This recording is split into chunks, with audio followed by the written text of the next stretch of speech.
had so many people tell me, Rich, you're stupid. You're an idiot. Don't care. You could get so many points. You could get flyer miles. You could do this. I'm like, dude, look, nobody in the history of the world got rich off of credit card points. And okay? peace of mind is worth a lot. 100%. And guess what? Credit card companies pay billions of dollars to learn how to make money off of you using a credit card. So you think you're going to outsmart the system, but you're not. Yeah. You're just not. So we stay away from it.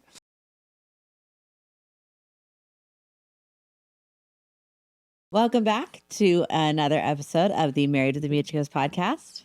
We are Richard and Hailey Mugica. We have been married for 12 years. We have 4 small kids. We homeschool. We work from home, run a small business, all of the things. And we really love marriage. And stop it. Our slogan on this show is building a marriage you love coming home to. Yeah, buddy. And that's what we're here to talk about. That's right. So That'd be right. what's going on in your world? Anything exciting? Playa. Anything fun? Man, what's going on in my world? Well, besides, last week where you made fun of me and That was you 2 literally weeks ago. called me unathletic. I just and I asked was no if good you at wished anything. You were athletic. By the way, That's all I still can't sleep at night because of that. You really Nobody feels you really bad for hit you. my ego hard. But besides that, no, I think we have a lot of good stuff coming up. Football playoffs is coming up. starting It looks in a like couple both weeks. of our boys are going to enter playoff Hopefully, season, right? We'll find out. Well, this week. 95%. They should, yeah, So they we got should. that going on. We have the holidays coming up. And I mean, did you want to let the audience know about the big one? Not yet. Not yet? Not yet. Are you sure? I'm sure. Okay, cool. Not yet. We do have a big We one. do have a big one. That Which we'll is- fill you in a few weeks. I mean, it's not like crazy huge big, but it's like It's- pretty big. it's pretty big. It's pretty big, yeah. But we need to I tell know, them. it's really big. Sorry. I love how my Manuel is listening to us. Our nephew. Our nephew. That's so Not married yet, but he That still is likes to so hang out with us. funny. But that's some cool things that we have going on. What about in your world? I mean, Yeah. your world's So my world, but so we're recording on a Wednesday, which typically our podcast day is Thursdays. good point. But tomorrow we have some friends from Iowa that we just love that we're going to hang out with tomorrow. Such a bummer. No, we're so excited to hang out with them and my brother and his wife, and it'll be a really fun day. down That at will the be a beach. fun day. Oh, is that what we're gonna do? Beach. We're doing a beach day. Oh yeah. man, okay, you love it. So that's why we're here on a Wednesday. So that's kind of a fun little That is a fun one. thing. But other than that, life's good. Cool. Life's just chugging along. Not gonna call me unathletic again? No, Okay, cool. I'm not going to. I'll hit your ego somewhere else. Yeah, right. But so last week on the podcast, we talked about the art of keeping attraction alive. We did. And it was a fun one. It started off talking about like the physical, what you can do to keep attraction alive there. And it really moved into like maintaining good character and how that's the most attractive thing you can do for your spouse, especially long term. Everybody ages, everybody, things always change, but Yeah, good characters, there's nothing sexier than that. So it remains. good character remains. That's what matters. That's right. That was last week's episode. That was That'll last week. Drop tomorrow. But today we're talking about money. Money. we've- Ching. We've done a couple of money episodes in the past. Yeah. That have been a little bit more like higher level overview, philosophical money episodes. And today we're like diving all the way down and going full nitty gritty. What do you do? How do you do it? Where do you put the money? What do you do with it when you get it? We're going for the nuts and bolts. The nuts Today. and bolts of the year, baby. And just to be completely honest, I feel like I am sitting in on class with everybody today. So Richard is our professor and we're all going to be learning today. This is not my strong suit. This is not what I add to our marriage other than I fully support you and I'm like on board with your mission and your vision. But I'm not the mastermind of it at all. So. Yeah. But no, I think it's important, man, because look, money is the number one issue in almost every category in marriage. It's the number one reason for divorce. It's the number one reason for arguments. Fights, discussions. Yeah. So hopefully this provides some value. It's got to be talked about. And I think in conjunction with this episode, another really important one would be the leadership episode for men. I think that if you can lead your family well and get your family on board with your vision, I think you can solve a lot of money problems. Yes. But so we're getting into it today. So you're going to kind of take the lead. You're going to take us where you want us to go here. Okay, so how should we start this up here? Like, how do we do it? This is all you. Okay, well, let's start with, because I do want to make this a little bit more tactical, okay? Yes, for sure. So let me start with bank accounts. Okay. Okay, is that a good one to start with? Sure. So, dive in. For a long time, when we first got married, again, I didn't do this when we first got married because I was very financially illiterate. Yeah. And I didn't know much about what we were doing, right? So when we first got married, all of our money would go into one account and it would just sit there and it would all basically disappear, right? And that was kind of how it had to be at that time because we weren't making any money. Okay. Can I pause you for one really quick second? Yeah. We go into full episodes of like our story and our past and kind of where we are, where we've been. Yeah. So just like complete bird's eye view. We got married at 23, 24. Richard was making $40,000 a year as a truck driver, maybe 60,000. Yeah, no, 40,000 gross, not net. So Right. after taxes and stuff, it's less than that. And I was making about $500 a week. Yeah. That was like net. And we very quickly added kids into the mix and stuff. And I stayed home from the get-go. And so we've really gone through the evolution of like being really, really broke, like card declined at the grocery store broke. Yeah. You still have nightmares about that. I still get the Haley, stress sweat for the every long time. time. You I haven't have done to it in a use my long card. time, but I I'm would better say now. probably up until about a year ago, sometimes you would still ask me, hey, like, I'm going to the grocery store. Is like the card. Is everything good? Everything good. But as a family, we've really gone through the evolution of being really broke, Yeah. starting businesses failing, struggling businesses to Yeah. where we are now, which is a lot. And hopefully that, gives us some credibility, Yes. but also just to understand that we've been through seasons of this. Oh yeah. We've been through it. We didn't just Like, we didn't just start with like this. with a lot. Yeah. For sure. So I think that's important to know. And I think the other thing that's important to know before you start is like, even when we were in that really, really broke season, we didn't fight about money. That's never been an argument for us. And Yes. so I'm hoping you can get into how you managed that. How I managed what? As far as like getting us as a family on board and on the same page with money. It's like we didn't open credit cards. If we didn't have money, we weren't able to buy things. Like, Yes. and so we were very much on the same page with it, even when we were really broke. And so I think that's important to talk about too. But I want to see where you wanted to go. I just thought the backstory was relevant. Well, yeah, again, there's so many different tactical things that we can kind of dive into. But look, number one, let's just start with the bank account, right? So if I could go back, this is how this is how we set up the bank accounts now. And so there's 4 primary accounts that we have. Okay. So what used to happen is money would go into one account and then it would sit there and it would be gone. And if anybody's watching this, you already know that your money just disappears. Like if the money's sitting in the account, you're going to use the money. Okay. We use the money. You're going to use the money. So then what I started doing is I actually set up 4 different accounts. Okay.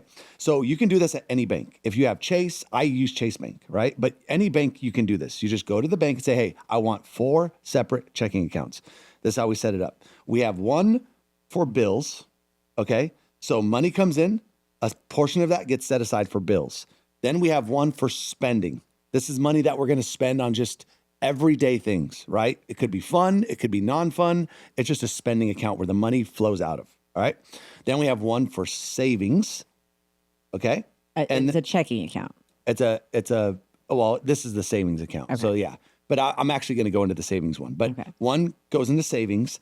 And then the 4th one, now some people won't need this, is a tax account. Okay. Now, if you're a W-2, you already get your taxes out of your account. So you don't have to worry about that. But for somebody like me, where I have to pay my taxes because I'm a business owner, I have to set aside taxes or else I'll get hurt. So immediately when the money comes in every single month, it goes into one account and then gets distributed amongst all those accounts. And is that all automated? Or do you have to go in and do that? I do it manually, right? So there is, again, you got to be disciplined in that way. Now there is a caveat to this. Okay. So does that make sense so far? Money all comes in, you have the 4 different accounts. If you pay taxes through W-2, don't worry about the tax account. Okay. Now what this does is it makes sure that you don't overspend because now you have a certain amount in your spending account that you can spend and nothing else. Okay. I have a note. Okay. And so with those 4 accounts, we have one debit card. We have one debit that card. we use. So the debit card is only attached to the spending account. Only and the spending we account. don't carry around a debit card for anything else because it's not like, oh, shoot, I really wanted this sweater, but the spending account is empty. Like, oh, I'll just use the saving account card. Like, you don't 100%. carry that card. 100%. As far as I know, that card doesn't exist. It doesn't I have exist. one debit card and that's it. And we do not use credit cards. No. Never And have, guess never what? will. I've had so many people tell me, Rich, you're stupid. You're an idiot. Don't care. You could get so many points. You can get flyer miles. You could do this. I'm like, dude, look, nobody in the history of the world got rich off of credit card points. And Okay? peace of mind is worth a lot. 100%. And guess what? Credit card companies pay billions of dollars to learn how to make money off of you using a credit card. So you think you're going to outsmart the system, but you're not. Yeah. And you're just not. So we stay away from it. The one caveat is this. I didn't mention investing, okay? Of course, you should always be investing, and it doesn't matter how much you're making. Look, start with 25 cents if you have to, but you got to get into the habit of investing. And the investing is automatic. So I don't know if you know this, but every month when money comes in, automatically, a portion of that goes into investing accounts, okay? We use two different apps for investing. Okay. And we invest, majority of our money's in real estate, and I'll kind of talk about that. But where I automate investing is I automate it into the stock market. Okay. So money comes in, I have two stock market accounts. We have one in Vanguard. That's an app that you guys can use for stocks. And then the second one is called M1 Finance.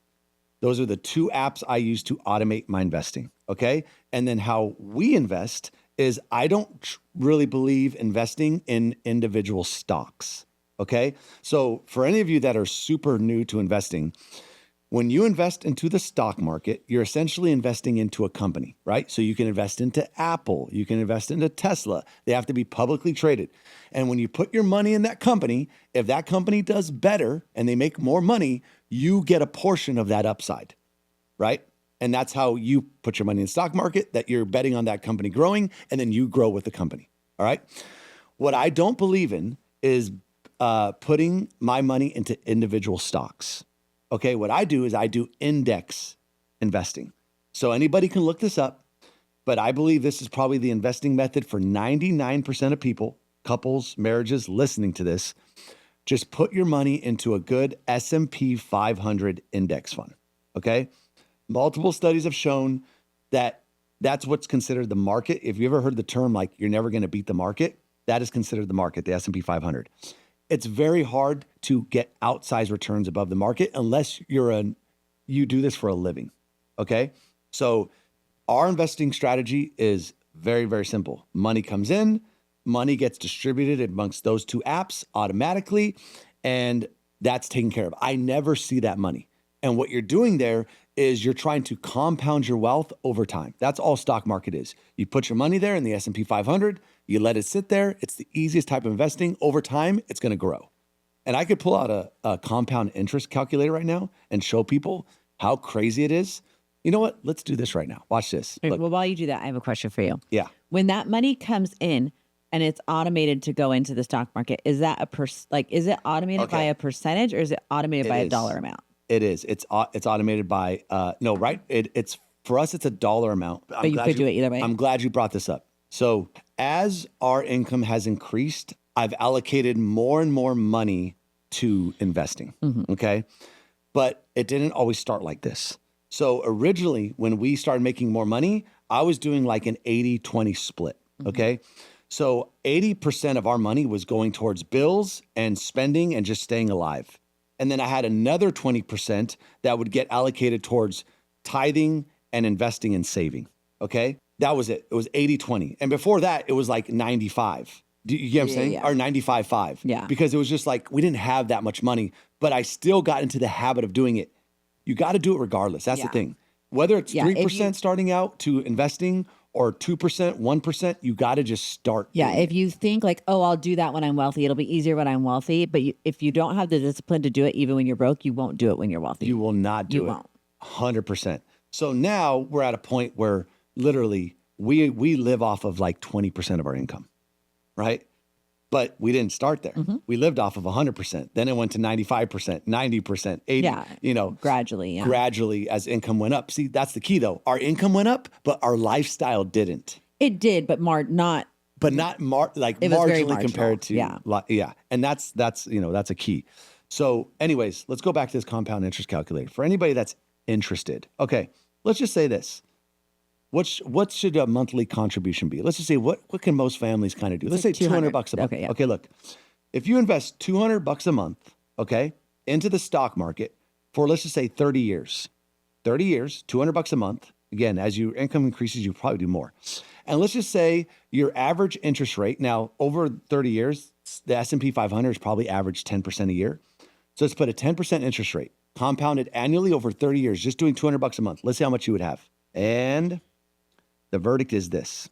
Initial investment is zero. Let's put initial investment zero. How much do you think it would be? $5 million. No, nothing like that. This is literally $2 million. 200 bucks a month. Okay, just 200 for 30 years, compounded 10%. In 30 years, we would have close to about $450,000 at just 200 bucks a month. Now, check this out. Let's just say you do 500, okay, over 30 years. All of a sudden, you'd have $1 million 500 a month. Okay. at just 500 a month For 30 okay? years. For 30 years. So if you can start that when you're 30, by the time you're 60, you've got $1 million. You got $1 million in the stock market. and you did nothing other than automating $500 a month into that account.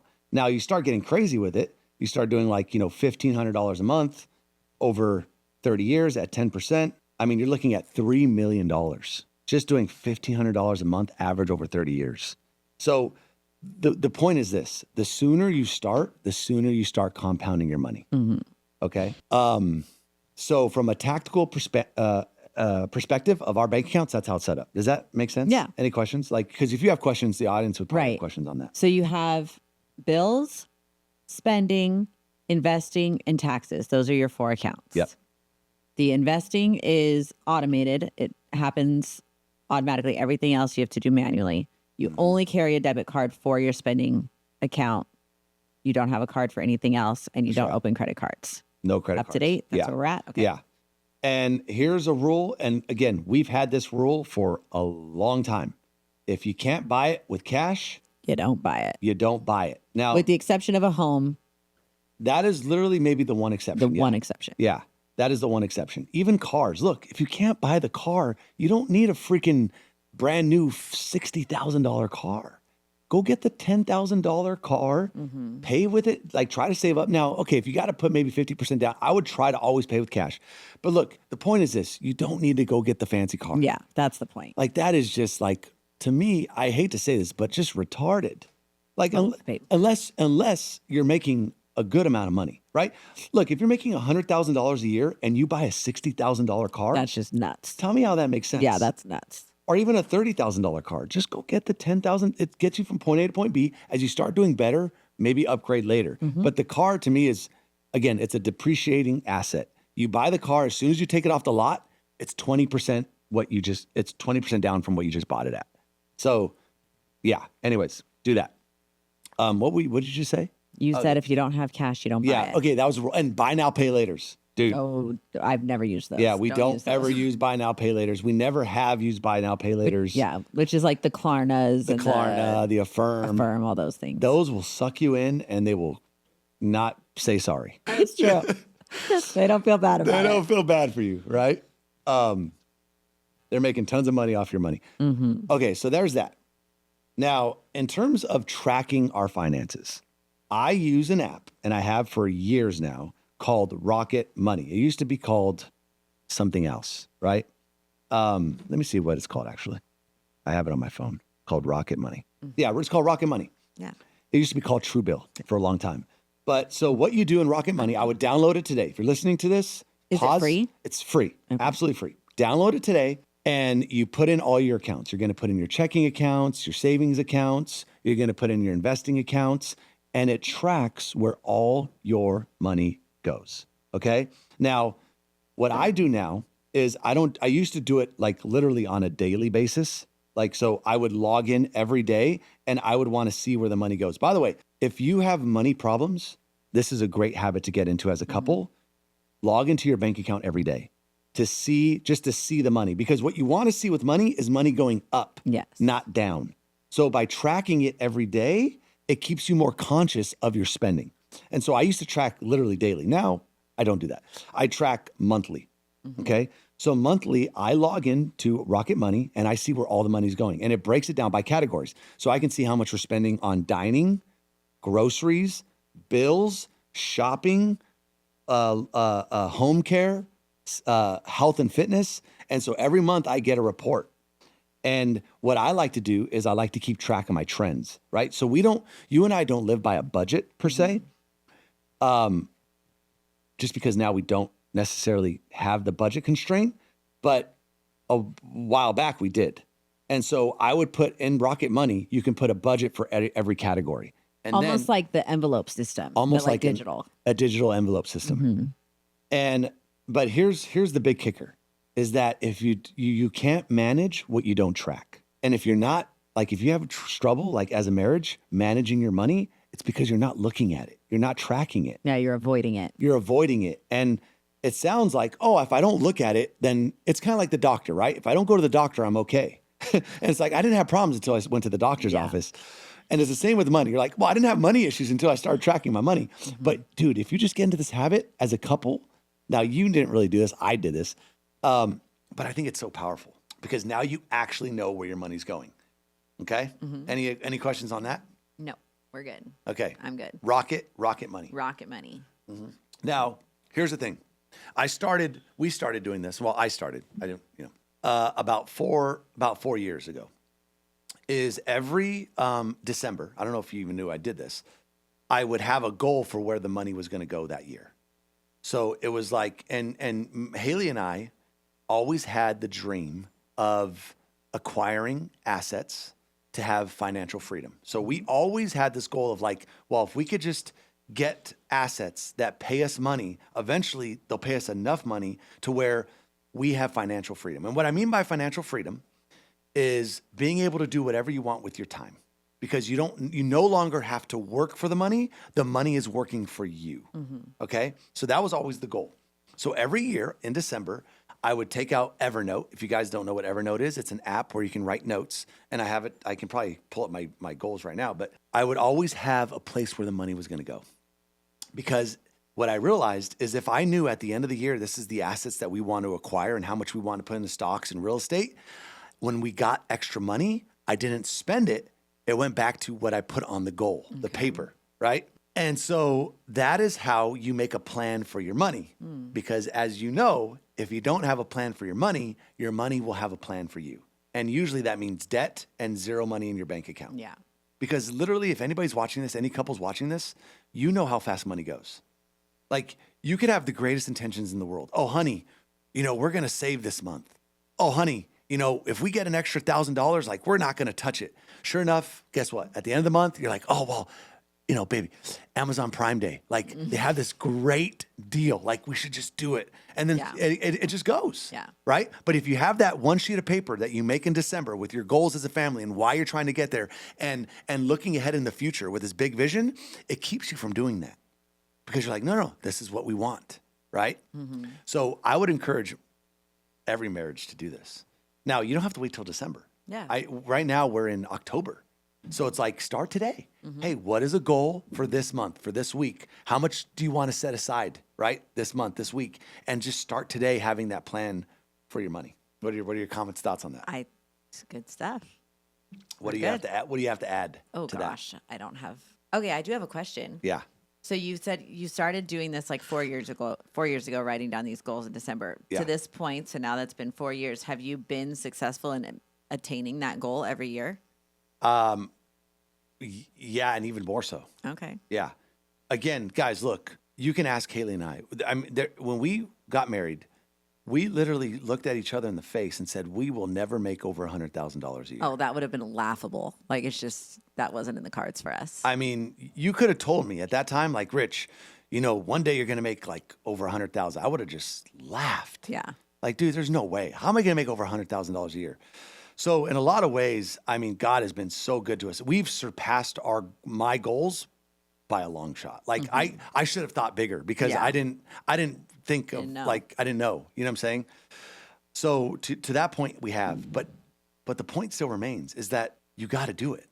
Yeah. And it's just interesting. Like, had you never taken the time to actually think on the goal and write down the goal and make a goal, you Yeah. wouldn't have gotten there, but you Yes. got there and surpassed it all because you took the time to actually make a goal Yes. and work towards it.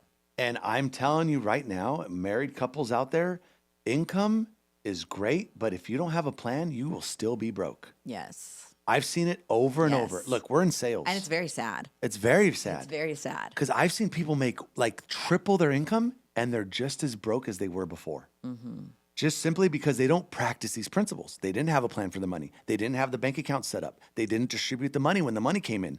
They opened credit cards. Yes. Like these things are dangerous, dude. Yes. And the classic mistake that we see over and over again is as soon as the income goes up, lifestyle goes up to match. Yep. And then it's like there's still nothing there. You're in the inevitable trap for life. You have to have the discipline to keep your lifestyle low and like let the money grow and then marginally increase your lifestyle. That's okay. And you're going to Marginally. talk about enjoying money Yes. too. We're going to talk about that, but Yeah. it can't be Yeah. a 1-to-1 match. Yeah. I'm glad you brought this up because here's what I do think is I think as a married couple, you should ruthlessly be like frugal until you have about 6 months of expenses saved up. And let me tell you why, okay? Once you have about 6 months of expenses saved up, you feel the weight come off. Like Yeah. you can breathe, okay? And then guess what? When you can breathe as a married couple, you have freedom to dream bigger. All of a sudden, your thoughts are bigger as a couple because you're no longer worried about paying tomorrow's laundry bill or whatever it is. And you've talked about this before, but as a provider and as a husband, if you see that like, oh my gosh, my income has gone way up, I'm doing so much quote unquote better, but there's no more money in my account, it's super discouraging. And then you don't even really want to work that hard. So you're like, it's not really, there's no point. Yeah. So if you can be disciplined to let the money grow, you motivate yourself to keep growing, to keep going, to keep going bigger. Yes. Yes. Yes. Okay. Which I So- think is where a wife can really come in handy in supporting her husband and making sure you're not spending all that money so that he can see that account grow and stay motivated. Yeah. So ruthlessly get to that 6 months of expenses. You're going to watch as you and your husband are able to dream bigger. Okay. And that's a cool thing. One thing I want to mention too, if you have idle cash, right? And I wish I would have done this sooner. I just recently honestly started doing this like a year ago, not even a year ago. I should have done this. But if you have idle cash as a married couple, I would try to put it in a high yield savings account. So most bank accounts, if you put your money in there, you're not getting any interest on the money. Like you get 0.1%, right? But there's interest accounts. So Wealthfront is one, Robinhood is one, Capital One 360 account is one, where if you put them in these savings accounts, you can get 3% on your money, 4% on your money, just by letting it sit there. And I think that's a way better use of your savings because as you're saving, you're making money on that money just passively. Okay, so let me ask you a Okay. question because I think I know the answer to this, but I'm not sure. So if you have it in a high yield saving account making 3-4%, but inflation is somewhere between 6 and 8%, right? Yeah. You're still losing money, You're right? still losing. So your savings account is different than your investing account, right? And Yes. your savings account you don't look at as an investment necessarily. It's just not Yeah. losing as much to inflation, or 100%. like Yeah. I guess. You're look, this is how I look at the savings account. The savings account is there to provide you're de-risking. Okay. And by the way, if you want to know the definition of risk is everything that you don't think of. Okay. So a lot of people are saying, oh, I'm saving this money because what if the stock market collapses? Well, that's a known risk. The real risk is the risk you're not thinking about, right? AKA COVID happens. Who thought of that? Right? No one. Nobody. But that is the real risk in life. The real risk is the risk you don't even think of. Okay. And that's what savings does. So for some people, that's having 6 months of expenses. And savings is liquid, right? If you And have your liquid, money in the yes. stock market, it can take some time to get your money out to get access to it. Or the stock market could go down. You Right. might, you don't want to have to be in a position where you have to liquidate your money at a Right. down position. Right. And you know? emergencies don't always wait for a convenient time. They So you never need to do. have the liquid cash There. for emergencies. Exactly. So yeah, you're not looking at the savings account as a wealth builder. It's more of peace of mind and a risk protector. Okay. If that makes sense. Yes. Yeah. So you're still losing a little to inflation, but that's okay because it's not an Okay. investment. 100%. Yeah. Got it. 100%. And that'll differ for everybody. I think everybody should have at least 6 months. Now, if you're more conservative and you just have this itch to like, I want 2 years of expenses because that's how I want to roll, then more power to you. Just realize that the more you do over 6 months, that's less money to invest and you're not going to compound your wealth as fast. Right. But hey, more power to you. Okay. How should we move on from here? So, Well, what else do you have on your list? I don't want to forget anything, but well, I mean, I have a lot. Okay, so, I'll break down our portfolio really quick, just where we have our money, if people are interested. Okay, so we have majority of our money in real estate. The reason why Hailey and I chose real estate is because what we wanted again was financial freedom. So we wanted more passive income. Now, passive income is a kind of relative term. Yeah. Like, guess what? I've come to the hard realization there's no such thing as passive income. There's more passive income, but there's no just you don't do anything and you make money. That doesn't exist. I haven't found it. Okay. Even real estate. We have rentals. Guess what? People call you. We had a leak.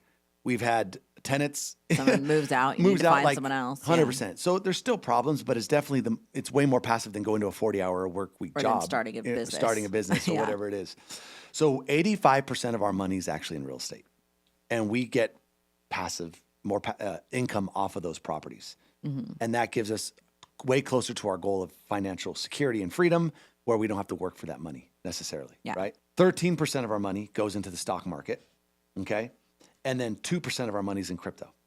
So for all you big crypto fans, look, I actually think we should have more money in crypto. I'm a big fan of crypto. Literally, we only have about 2% in it. I want to put more in it, but kind of a chicken. And so that's how our money is broken down, okay? Now, here's the thing about money that I think will trip a lot of marriages up is I think a lot of people see life as a competition, okay? So it's not about what I have in a marriage. It's about, what does this other couple have? And how do I compete? Like if they have it, I need to one up this person. So what I'm saying here is I really would advise don't get into the status games. It's so easy to do it. Like you realize that luxury brands at some point, like a $40 shirt is probably the top end of like an actual like quality shirt. But that same shirt will be sold for $2,000 just because it has a logo on it. And what does the logo do? All the logo saying is I'm better than you. Like what you're trying to say is like, I'm better than you because I have this $2,000 shirt on, Yeah. But there's like and I think a lot of people start playing status games. Whatever you drive, whatever you wear, like the logo, I don't know. So my advice would be, dude, until you start making it big, just stay away from that. Yeah. Cut that out. And here's how you and I think about spending money. So our philosophy is this: spend money ruthlessly on what actually drives you joy and happiness and what you truly value in life. Like spend as much money as possible on that, but then cut money ruthlessly on what doesn't bring value and joy to your life. So for Hailey and I, again, we don't play status games. So like, for example, this is like a $10 shirt. I won't wear anything above like $25. Do you know what I'm saying? Because I just don't care. Yeah. It brings me no more joy. This shirt brings me no joy. If I had a Louis Vuitton like sandals, it would bring me no joy. So we cut money ruthlessly on stuff like that because it adds no value to us. But we will spend money like a lot on health because we find a lot of joy in that, right? We just got all our supplements in. We did this biohacking hormonal panel. We're trying to optimize our stuff because that actually, we love it. Like we try to feel better. We built a gym that costs a lot of money.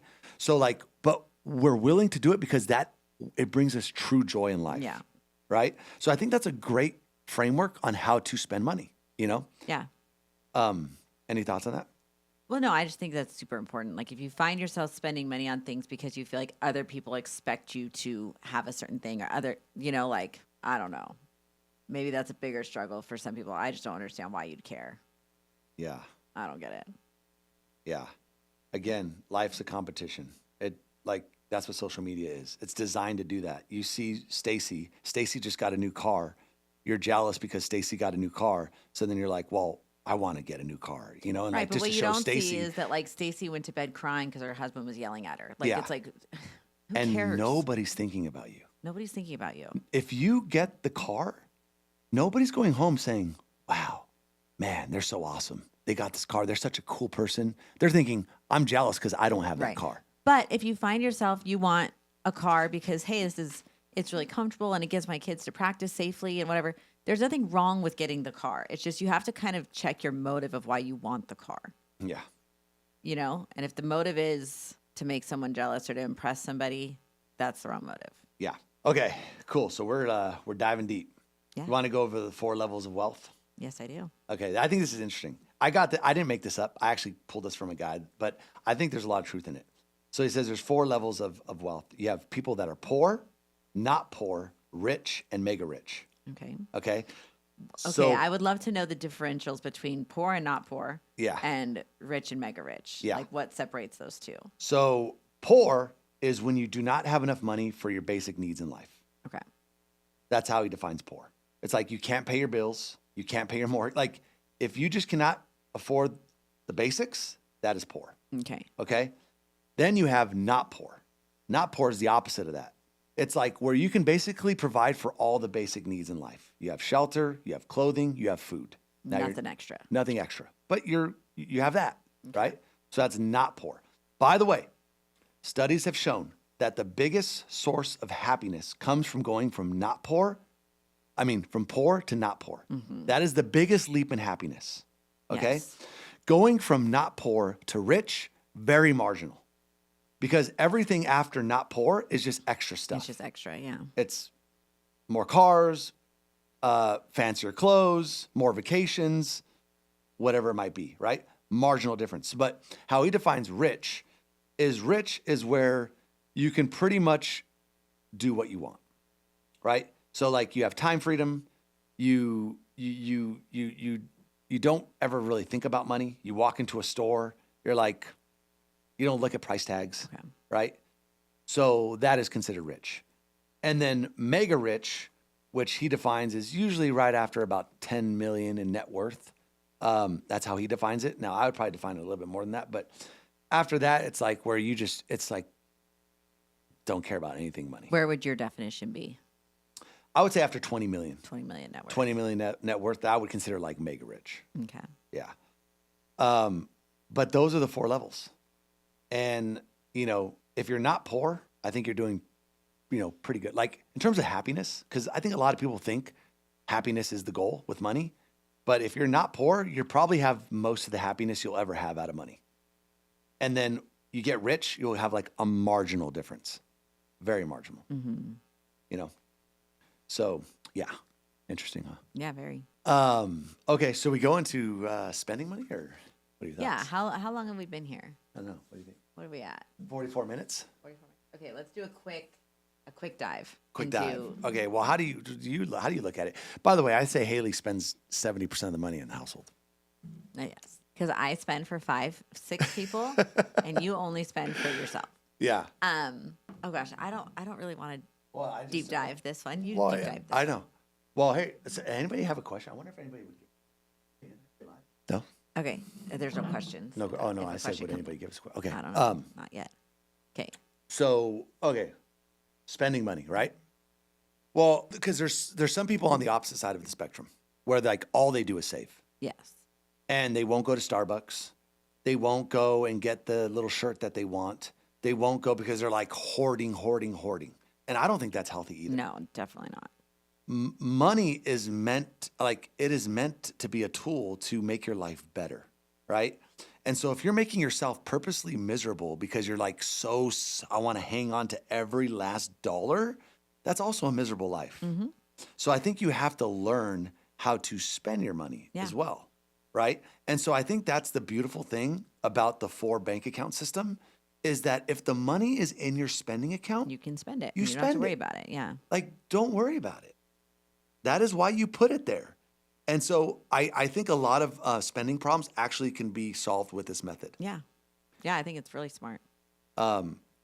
And again, so look, what Haley and I spend our money on primarily is food, and we like to get healthy food, and we like to order out a lot. So that's another thing about us. What brings us a lot of joy actually is going out to eat. And so we spend a lot of money going out to eat, but we're fine with it because actually as a family, it brings us a lot of joy. And like the kids are like, well, where can we go out to eat tonight? And hey, can we go try this? And we go try that. As a family, it's kind of cool, right? We value that. So we spend a lot of money doing that.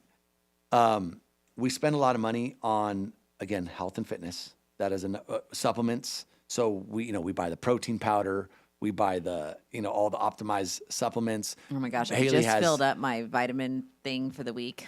Yeah, your vitamin thing It's for the week. ridiculous. Haley had a personal trainer for a long time, which costs a lot of money. But again, these truly brought us joy. Where else do we spend money a lot? We spend money, Amazon gets us. Now, I would say Amazon is interesting because a lot of it is like little doodad stuff for like homeschool or what is it like? Oh, Amazon. So I'm not a Target person. I'm not a Walmart person. Like if I need something, it's Amazon. So that's toilet paper, that's paper towels, that's toothpaste, it's deodorant, it's the kids' toothbrushes, it's the kids need new socks. It's 100%. Yeah. It's everything's Amazon. Yeah. Literally everything. Yeah, we don't order anything. By the way, a little trick on Amazon. If you get things on a regular basis, if you set up the reoccurring payments, you get discounts. Yes. So if you know you're going to be getting it every month, you should bundle it into that. Like your toilet paper, your paper toilet towels. paper, your paper towels, your deodorants, whatever it is that you get pretty significant savings. Just a little tip. Little tip. Yeah. And then what else? We totally, to my knowledge, we are out of the status game. Yeah. We don't play any status games. This shirt's from Amazon. That shirt's from Amazon. I'm wearing an Amazon shirt. Yeah. Everything's from Amazon. I think I even got this hat from Amazon. I don't know if you know. You had it embroidered? Yeah, I think I got it embroidered from Amazon. Don't care about the cars we drive. I mean, I like trucks. Yeah. We have nice cars. You have a nicer car. We don't have luxury cars. But it's a very, it's, it's not like we went out and got the, crazy. We're never going to have a Ferrari. That's just not going to be us. But so we stay out of the status games. Don't care. Never have cared. It's almost like a game to us the opposite way, where like our goal when we meet people and know people in real life is that like they have no idea. We want them to walk away, and if they hear through the grapevine somewhere later that like, oh, Rich and Haley are really well off, they're like, what? Yeah. They are? I don't want people to know that. It's almost more fun that way. Yeah, I know. I feel like I want to just grow a huge beard and have raggedy clothes so people think I'm like a homeless dude. I feel like I would find more identity in feeling like a homeless dude than being like this big old baller with like chains and stuff. I don't want to be that guy. I'd rather be the homeless guy. Yeah. And the other thing that I would say that really does bring us true joy with money that we're willing to spend money on is generosity. That's like, that's where the real joy with having money comes from. True. Yeah. We just did something cool for somebody. And we've had people say like, wow, why do you guys like, wow, why would you do that? Yeah. I don't know. We like it. We really like it. That's just fun for us. And look, we love Starbucks. I'm just going to say it. We spend a crap ton of money at Starbucks. The other day we're driving through. Like a crap ton. I'm just going to add $10,000 to my Starbucks account and never have to refill this thing again. But here's the thing. I love Starbucks. I love it. And it brings me a ton of joy. I love it. I don't care. I love everything about it. I love going through the drive-thru. I like the green straw. I love the green straw. I love how they put like these little messages on it. Like, oh, please enjoy your coffee. I will enjoy it. I love the whipped cream. Dude, I'm telling you what, I'll give Starbucks money all day long. We do probably spend an obscene amount of money at Starbucks. There's some days we'll go through like literally twice. Yeah. Through the so like podcast days, we'll go before the podcast and then we'll go and get lunch and stuff. And then we'll usually get another one after. And I love it every time. And I don't feel bad about it. I'm just going to say it. Okay. If I wouldn't put it on a credit card. Oh yeah. Don't. But if the money's there, I will spend it at Starbucks and I'm okay with that. Tip your hat to Starbucks and Amazon. You can have it. You can have it. Yeah. This is for you. Yeah. No doubt about it. So anyways, I think that's how we look at spending. Do the bank account stuff and realize this, your number one wealth builder. And this is what we've learned is your income. So you can save all day long, but if your income is like, $40,000 a year, there's only so much you can do. It can only go up so much. Right. Yeah. So, but like that's why I do believe that if somebody, young married couples that are, looking to add more income, I think before you start taking your money and investing in stock market and this investment, that investment, invest in yourself, invest in skills. Because dude, like you're one skill set away from doubling your income. Yeah. Richard was a truck driver when Yeah. we first got married. And then he learned the skill of sales, and just that decision to learn that skill 10x my income. changed our life more than 10x. Yeah. Like 50x. Yeah, and then I went into a business. Just Right. sales alone, like literally 10x our income, like the skill of sales. Overnight. And then I learned business, and that really amplified. But dude, one skill set away, like literally. That's why I love trade schools. I'm like, dude, if you can go learn a trade, a skill, and you can go from making 40 to 80, that's a double in your income. Right. Like no investment's going to do that for you. Do you know what I'm saying? Yeah. So, so I really believe in this. Skills do that. Yeah. Skill up yourself. Yeah. Well, this episode is getting super long, so I think we should wrap it up. But I do want to make a note. The next time we do a financial episode, I really want you to dive into like leading your family financially and getting them on board with your vision and on the same page. For sure. So make a note of that, because I think that's something we have to talk about and that you're really good at. Yeah, for sure. But is there any final notes you want to leave the people with on finances before we finish here? My final sign off would be this. I hope this is not just a podcast where you go, oh, that was some good information, but you actually do it. Yeah. Because I promise you, look, we're not financial gurus, but we have had very little, and then we have gone to more. And these are just tips and tricks that really have made a huge difference in our finances. So like if my number one urge, my prayer is that you actually take action on this stuff. And here's another thing. So Hailey and I actually have a website that's going to be built out pretty soon. We're actually going to have a toolkit for you guys coming out very soon that will have something on finances that we use every day. It'll have something on sex that will enhance your sex life.